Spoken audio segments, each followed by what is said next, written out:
Shock back here again with another video. So I'm actually away for the weekend, so I'm not on my standard PC that I'm playing the game. But I've just decided to do like sort of a quick update video on all the most recent class tunings and changes to Shaman, because there's been a lot, and I feel like we just want to make sure we address those and sort of give you an update, guys, on how our situation is looking going forward. And I can tell you it's looking pretty good. So to start off here, I'm actually showing you now, guys, a video by the Comeback Kids, a very good YouTube channel. So just make sure you give them a like and a subscribe and all that, which you probably are already, but make sure I shout out these guys. So they've done a couple days ago a sort of updated tier list or DPS ranking after the second week of Gnomeregan, and they're showing us basically where we are positioned after the first change of Enhancement Shamans, and there's actually a couple more we'll be discussing now. But as you can see, we are sitting comfortably in 5th place. Well, comfortably, I say, well, not super comfortably, but we are sitting in a 5th place in terms of DPS rankings for Gnomeregan. And this is good. This is good. We were near the bottom for phase 1. We were not doing that great. I think again near the bottom for the first week of Gnomeregan. And now with the first update that we'll cover quickly, we've managed to get boosted all the way up to 5th place. And what is this update, you might ask? I'm sure most of you playing already know what I'm talking about. This is the first update we got a couple days ago, which essentially increases our offhand damage by 50% while having the dual wield specialization rune, giving some more damage to Lava Lash if you're using Flame Tank, which most of us are not, and then finally increasing the proc chance of Maelstrom weapon with up to 50%. So essentially, if you notice here, the dual wield specialization rune change as well as the Maelstrom proc chance have boosted us all the way to 5th place. These changes have definitely felt like strong and impactful. I was able to do a raid on Wednesday as well as another raid on Thursday because the whole synchronizing BFD and Gnomeregan, Blizzard sort of gave us a free walkout for a single day. So in both of those raids, it was very noticeable that our white attacks were doing a lot more damage. Maelstrom, again, feels like it's proccing a lot more, like I'm having to press my Insta Chain Lightning a lot more. And again, obviously Chain Lightning because it does more damage than Lightning Bolt even on a single target, so that's that. And those two changes have massively increased our damage, and the changes are not stopping. So let's just move over here on to the next set of changes that we received, and these are the big ones, right? So the first thing here is that they are changing or updating the two-handed mastery rune to also provide 10% increased attack power and 10% increased chance to hit with spells after hitting the target with your two-hander, on top of the standard attack speed buff from this rune. Now this is pretty good. Attack power is very welcome. Chance to hit with spells, I wouldn't say is like super massive, but as we all know, Shaman is a hybrid class casting a lot of shocks and whatnot. So, and Chain Lightning's obviously off Maelstrom weapon. So this is just welcome buff here. Maybe not as important as everything else I'll go over shortly, but yeah, just the 10% increased attack power is pretty good because when you're using two-handers, you want to have as much attack power as possible, as slow of a weapon as possible, so your Wind Furies hit as hard as possible. So that's that. Shamanistic range change to give you now flat 5% of your maximum mana instead of scaling with attack power, spell power, or healing. I'm not sure if this actually adds up to giving you now more mana than before. I feel like it does. Because I know there were like people trying to cheese the Shamanistic rage mana gain by like equipping two weapons with Rock Biter, or like, you know, doing funny things like that. But again, I'm not on my PC to actually check this, but this is just really good currently. Like 5% of maximum mana per second. It lasts, what was it lasting? 15 seconds, I think, or something. It's just a lot of mana, right? Like, so that's just good. And now the big one, right, guys? This is crazy. Spirit of the Alpha rune now grants you 20% increased attack power if you didn't cast the Spirit of the Alpha on yourself, but on someone else. This is crazy. This is 20% flat attack power for basically no apparent reason. Well, The reason is because everybody thinks shaman are bad, and I can tell you shamans are not bad, but okay. So 20% attack power. If you're the tank, you're not gonna benefit from this. However, if you're the enhancement shaman and you buff your tank, even if the tank is a shaman, you coordinate your spirit of Valfor runes, and you're always gonna get this 20% attack power. And this is crazy. Like from the top of my head, I think I have about 450 attack power without Rock Biter, which adds like, what was it, 370 or something. So you get up to like 770, 800 or something like that. And now you slap 20% on top of this, again for no apparent reason. This is crazy. This is the biggest change here, and this is going to increase our damage by so fucking much. The rest of the changes here are like some healing changes, Earth Shield, Power Surge, sure thing, nobody cares.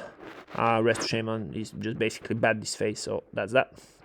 So moving on to the next update, which was the latest one from I think last night, which is simply like sort of a hotfix to make sure offhand Storm Strike hits now properly trigger Wind Fury and Flurry.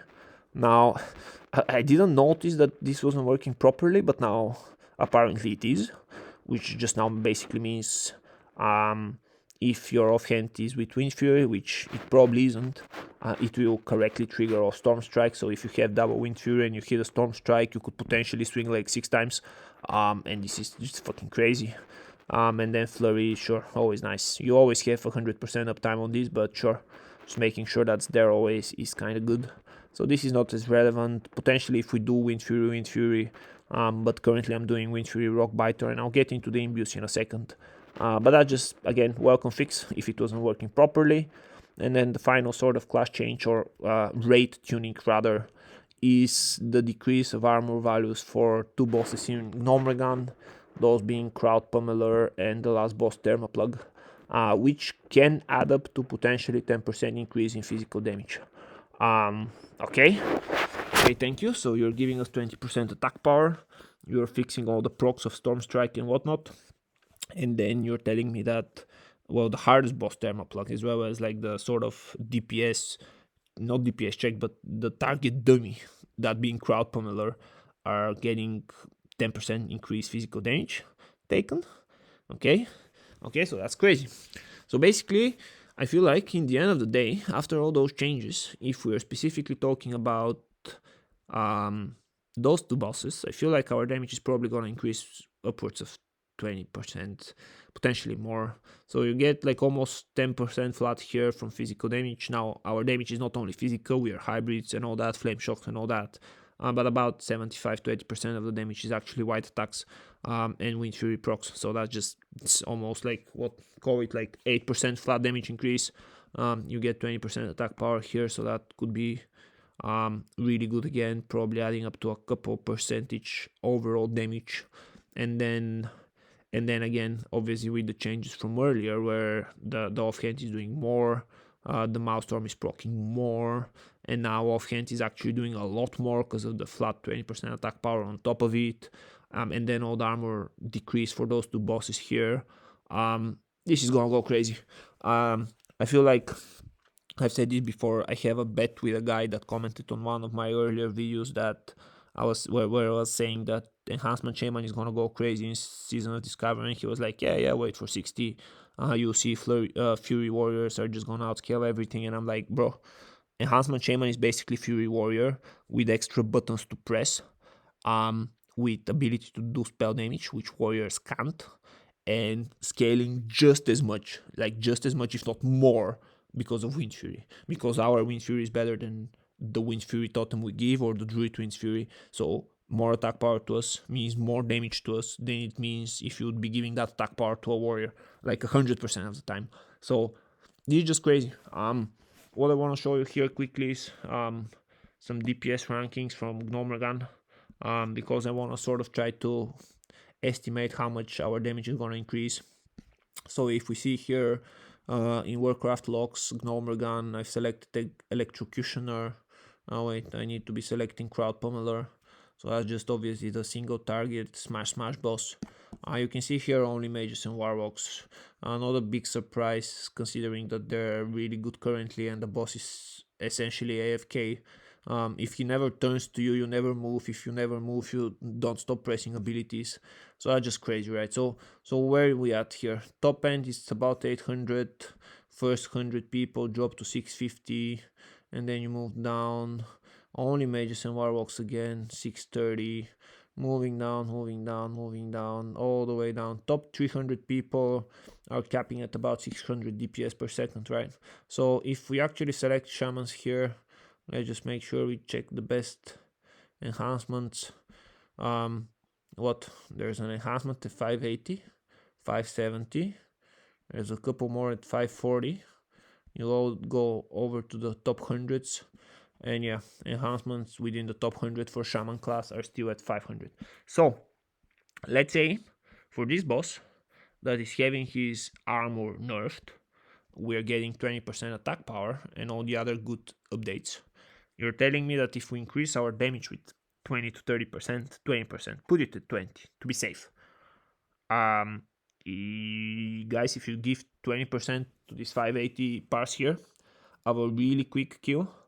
20% from 600 is about 20% of 100 is 20 of 600 is another 120 DPS on top.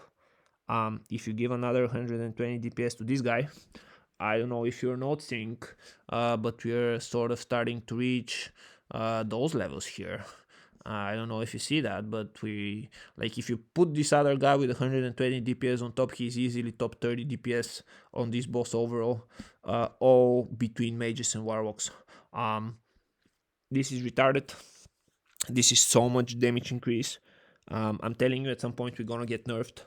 I keep saying to people, people think shaman is bad. You do not understand that rankings such as this are rankings for people that coordinate guilds, fully prepared, fully consumed, making sure that they smash the bosses as fast as possible and pushing parses. This is not the average rate you get into. This is not the average puck you do, or your average guild for that matter. So you're telling me that if we push the high end of our damage, or the best people in shaman, and they're probably gonna get more than 20% damage increase from all those updates, I feel like we're gonna probably become the best melee class, which we are not, because melee hunter is broken, but they're getting nerfed. So I feel like this is gonna jump here another 100 deeps or so. I feel like we're gonna overtake priests easily. I feel like we might be touching warlocks at the back. Maybe not hunters, but they're gonna drop down.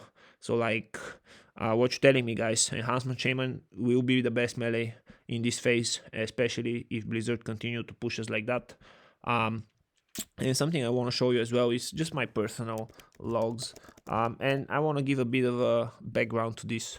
I've had people say why are you bothering with parsing phase 1, phase 2? Who gives a crap? This is not actual raid. This is not 40 men or whatever. Our rates end up being at 60.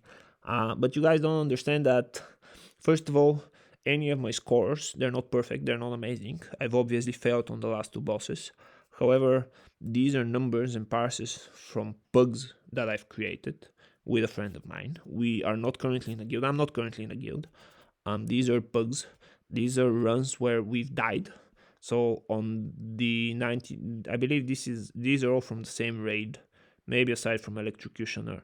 But this 92 is without world buffs. I don't even think I had actual consumables here because we were wiping a couple of times. So I was like, yeah, sure, I'm not gonna use consumes. So I'm showing you that in the general case of you playing Enhancement Shaman, playing with randoms and pugs, not doing the best you can, your rate not doing the best he can, you're pulling competitive DPS. You're not touching those classes if they're Omega geared or super good players, but you're very easily being competitive with everyone else. You're very easily doing enough damage to kill the boss super fast, if everyone else are performing as well, right? And by performing I mean on an average level. And then finally, they're smacking all these buffs on top of us, so that the high end of people, the high percentage of people that are actually super try-harding for parses, are gonna get even more out of these buffs. than your average Joe that's just placing Storm Strike and Lava Lash and doesn't really care about rotations or proper gearing or anything else. So in the end of the day, guys, I feel like we are in a really good spot. We are getting a lot of changes, and if those changes don't stop, we are gonna get nerfed in the end. Like at some point, the whole attack power, dual wielding, scaling is gonna go crazy, and we're gonna get nerfed. Until then, enjoy your boss, guys. Make sure you smack as much damage as possible in those raids. And just, keep pumping, because Enhancement Shaman currently is super fun. Dual wielding is insanely good, and I feel like it's just getting better from everything I've shown you now and everything Blizzard are telling us, of course. Finally, before I wrap the video, I wanted to address a couple other things, because I've been commenting on my older videos and such, but I know there's a couple people waiting for potentially some specific content. So things like some deep dive in two-handers. So just overall quick notes on two-handers. The update here is good. The attack power is insane. You obviously don't get to use Rock Biter if you use a two-hander, so I feel like that's why they're offsetting this with 10% here, another 20 here, which is just insane. The hit chance for spells is not as good as if it would have been for melee attacks, but that's fine because two-handers need less hit, so you're potentially offsetting this with your actual gear and not like some broken runes. And yeah, in general, I think like two-hander in PvE might not be as good as dual wield, not yet. However, I feel like it's definitely like trying to get there. So if you do get yourself a really good two-hander, and like you're obviously trying to min-max it, and like you're one of those like high-end players, potentially you'll be able to be somewhere there in terms of damage, overall damage done compared to like dual wield shaman. Again, I feel like it's gonna be worse, but it could potentially be viable. I'm yet to do any form of testing because I don't have a good two-hander, and I haven't been able to play as much over the last few days. But yeah, keep a note on the two-handers. I'll be doing some sort of deep dive sooner rather than later for it, because I do enjoy it. I love Hand of Ragnaros. One of my first videos was how I want Hand of Ragnaros at 60, so looks like Blizzard are trying everything in their power to sort of make us need on that legendary, so very nice. And then the other bit was in terms of forms of content that you guys want to see. I'm be getting a lot of questions of what weapon imbues you use, and maybe do like sort of a testing video like I've done in phase 1 of what's better and how to better like choose your weapon imbues. The short TLDR is currently I'm using Wind Fury and Rock Biter. I feel like the change here to Lava Lash is not worth for the Flame Tongue damage increase compared to the attack power from Rock Biter. So I would definitely still be doing Wind Fury and Rock Biter. Obviously pending some more testing, but especially with all the attack power here, it's just more attack power and more attack power. You'd never want to lose that. So again, if maybe the offset of attack power here is good enough compared to Rock Biter, then maybe we go Wind Fury and Flame Tongue, or maybe double Wind Fury, especially with the change here where Storm Strike now can proc Wind Fury on your offhand weapon properly. So maybe that's something to look at, but I feel like currently this 370 or whatever Rock Biter was giving in terms of attack power is just too good. So I wouldn't want to be losing that just now. But yeah, maybe stay tuned for a sort of a testing video on that, and a final call on the weapon imbues for this phase. And then yeah, finally there were a couple of questions over my comments in terms of a macro video, maybe what macros they use, maybe a view in terms of like epics and how you best to choose those. TLDR, if you're crafting leatherworking item, craft the item that gives you attack speed and weapon damage flat. Do not craft the male version, the male leatherworking head, because it's trash. Then also maybe some questions around the crafting engineering belt, which is sort of an RNG one. On use it gives you crit or movement speed. If it gives you movement speed, it's bad. Better go with like this, which is flat strength from a quest. But then obviously if this actually procs crit on top of the hit and crit it already gives you, this is definitely going to be pushing more damage than any form of a strength belt you have. So yeah, potentially a couple ideas in terms of best gear, some best epics, some macros, maybe some UI updates in terms of Milestorm, Weak Aura, and whatnot. But yeah, do let me know, guys, in the comments down what do you want to basically see. On Sunday, I'll be doing another Gnomer, potentially streaming that on Twitch or YouTube, or uploading a vote for it with some commentary as I've done in phase 1. So yeah, that's pretty much for me, guys. Hope these changes are looking as good to you as they are looking to me. And I will be seeing you in Azeroth. Peace.